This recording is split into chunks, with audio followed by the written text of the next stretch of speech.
मैं डाकू जरूर आं पर बेगैरत नहीं आं। मौलाना मोहम्मद अमीन सफदर उकाड़वी रहमतुल्लाह अलैहि ने अपनी किताब में लिखा, फरमाते हैं, मुझे वहाड़ी के एक गांव से बड़ा मोहब्बत भरा खत लिखा गया कि मौलाना साहब हमारे गांव में आज तक सीरतुन नबी सल्लल्लाहु अलैहि वसल्लम पर बयान नहीं हुआ। हमारा बहुत दिल करता है आप हमें वक्त अनायत फरमा दें, हम तैयारी कर लेंगे। मैंने मोहब्बत भरे जज्बात देखकर खत लिख दिया कि फला तारीख को मैं हाजिर हो जाऊंगा। दिए गए वक्त पर मैं फकीर ट्रेन पर से उतर कर टांगे पर बैठकर गांव पहुंच गया तो आगे मेजबानों ने मुझे हदिया पेश करके कहा, मौलाना साहब आप जा सकते हैं, हम बयान नहीं करवाना चाहते। वजह पूछी तो बताया कि हमारे गांव में 90% कादियानी हैं। वो हमें धमकियां देते हैं कि ना तो तुम्हारी इज्जतें, न माल, न घर बार महफूज रहेंगे। अगर सीरतुन नबी सल्लल्लाहु अलैहि वसल्लम पर बयान करवाया तो मौलाना साहब हम कमजोर हैं, गरीब हैं, तादाद में भी कम हैं, इसलिए हम नहीं कर सकते। मैंने लिफाफा वापस कर दिया और कहा, बात तुम्हारी होती या मेरी होती तो वापस चला जाता।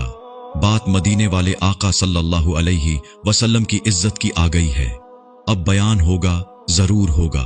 वो घबरा गए कि हजरत आप तो चले जाएंगे, मसला तो हमारे लिए होगा। मैंने कहा, इस गांव के आसपास कोई डंडे वाला यानी बासर या गुंडा है। उन्होंने बताया कि गांव से कुछ दूर नूरा डाकू रहता है, पूरा इलाका उससे डरता है। मैंने कहा, चलो मुझे ले चलो नूरे के पास। जब हम नूरे के डेरे पर पहुंचे, देखकर नूरा बोला, अज खैर है, मौलवी कीवे आ गए ने। मैंने कहा कि बात हुजूर सल्लल्लाहु अलैहि वसल्लम की इज्जत की आ गई है, तुम कुछ करोगे। मेरी बात सुनकर नूरा बिजली की तरह खड़ा हुआ और बोला, मैं डाको जरूर आं पर बेगैरत नहीं आं। वो हमें लेकर चल निकला। मस्जिद में 3 घंटे बयान किया मैंने और नूरा डट कर खड़ा रहा।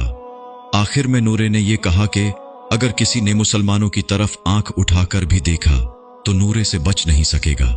मैं वापस आ गया। कुछ माह बाद मेरे घर पर एक आदमी आया, सर पर अमामा, चेहरे पर दाढ़ी, जबान पर दरूदी पाक का विर्द। मैंने पूछा, कौन हो? वो रोकर बोला, मौलाना मैं नूरा डाकू आं। जब उस दिन मैं वापस घर को लौटा, जाकर सो गया। आंख लगी ही थी, प्यारे मुस्तफ़ा करीम सल्लल्लाहु अलैहि वसल्लम मेरे ख्वाब में तशरीफ लाए। मेरा माथा चूमा और फरमाया, आज तूने मेरी इज्जत पर पहरा दिया है, मैं और मेरा अल्लाह तुमसे खुश हो गए हैं। अल्लाह ने तेरे पिछले सब गुनाह माफ फरमा दिए हैं। मौलाना साहिब, इसके बाद मेरी आंख खुली तो सब कुछ बदल चुका था। अब तो हर वक्त आंखों से आंसू ही खुश्क नहीं होते। मौलाना साहब, मैं आपका शुक्रिया अदा करने आया हूं। आपकी वजह से तो मेरी जिंदगी ही बदल गई, मेरी आखिरत संवर गई है। ए मेरे प्यारे अल्लाह, जो शख्स भी इस वीडियो को शेयर कर रहा है उसको हुजूर सल्लल्लाहु अलैहि वसल्लम की ख्वाब में जियारत और क़यामत के दिन शफाअत नसीब फरमा। आमीन।